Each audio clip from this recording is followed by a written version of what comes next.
Welcome friends to another Dune video. Today we look at Stilgar and how he fares as an assassin in Winds of Dune, eliminating the enemies of House Atreides. Spoilers for Dune Messiah and Winds of Dune throughout. Let's get straight into it. Paul at this point rules as Emperor and has done for 12 years.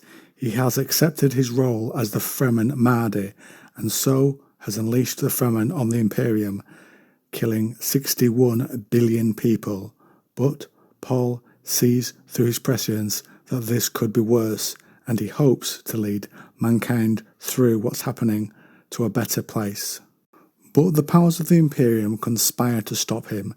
We will focus on those who Stilgar is sent to hunt, and their part in the mission against Paul.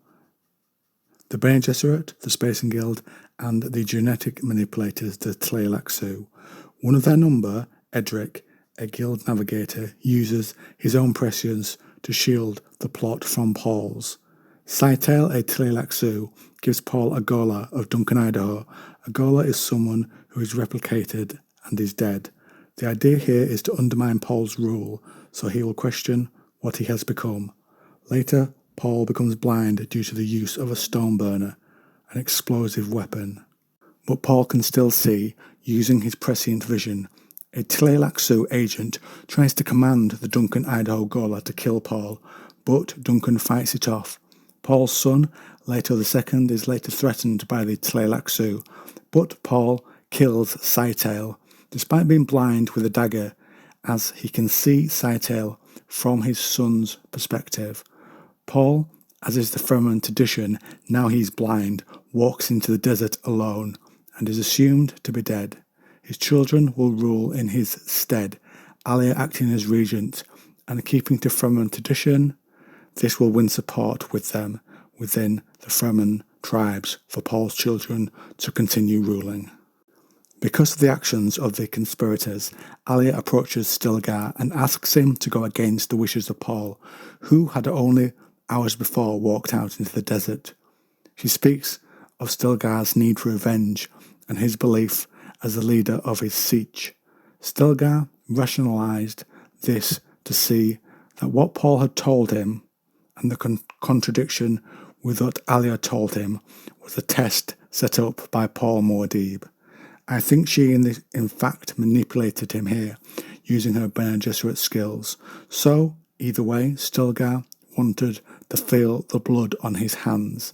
As a leader, a Nabe, he'd killed many men and slaughtered countless others during the Fremen Jihad, both on and off Dune. So as revenge for the plot against Paul, a night of killing occurred. Corba, who had been a Fedaykin, one of Paul's personal guard, who had believed himself too important in the priesthood, was implicated and was the first life to be taken. The book tells us his execution at Stilgar's hands had been easy, necessary and bloody. Then a new experience for Stilgar was killing a guild navigator. This particular one carried not only the power of the Spacing Guild, but also a position in politics as an ambassador. The book tells us that these things depended on civilized restraints that meant nothing to Stilgar. Stilgar smashed the navigator's tank filled with spice, the gas drained away, and the steersman Edric flopped round like a fish on land. Stilgar held its rubbery flesh and snapped its neck. He found no pleasure in killing in this way. We get no details of how Stilgar reached Edric, but this can't have been hard to have evaded guards possibly, perhaps arranged a reason to meet Edric in his role as ambassador, or using the power of Arrakis and the spice it creates to make sure they're met. And finally, Stilgar targets the Reverend Mother Gaius Helen Mahayam, not only a Bene Gesserit but also Paul's grandmother on Jessica, his mother's side, and of course the same person to Alia. Stilgar knew she would be a test for him. Perhaps he remembers when he was taken out so quickly by Jessica in the original Dune novel. Her fighting skills would make it very difficult, but Stilgar had the advantage of surprise. Stilgar feels that Mahayam believes he would never go against one of Paul's direct orders, the order not to harm her. We don't get how, but the book tells us he comes up with a deception to have her gagged, and she agrees, removing the threat of voice against him. Her hands are also tied to a chair. Again, the book gives us no reason how this came about. Stilgar tells the Reverend Mother that Chani is dead, but has given birth to twins, and that the Gola of Duncan, Idaho has not killed Paul, but Paul has walked into the desert and is dead anyway. At this point, Stilgar pulls out the crysknife. The book tells us he says, "Now true justice falls to me. We know your part in the conspiracy." She sees the danger and struggles. My sense only here is that what Stilgar tells her might be part of why she agreed to meet him. And there is the sound of bonds snapping, or maybe her wrist bones.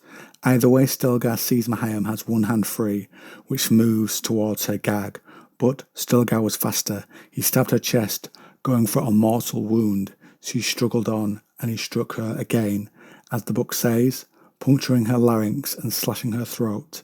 After this, she slumps. He cleans the blade on her robes, and realises her blood is like any other's. And now, friends, I turn this over to you. What do you think to how Stilgar eliminated the enemies of the Atreides? Does his killing of Mahayam ring true? I'm not so sure on that point. Have you set off a stone burner? Comment down below.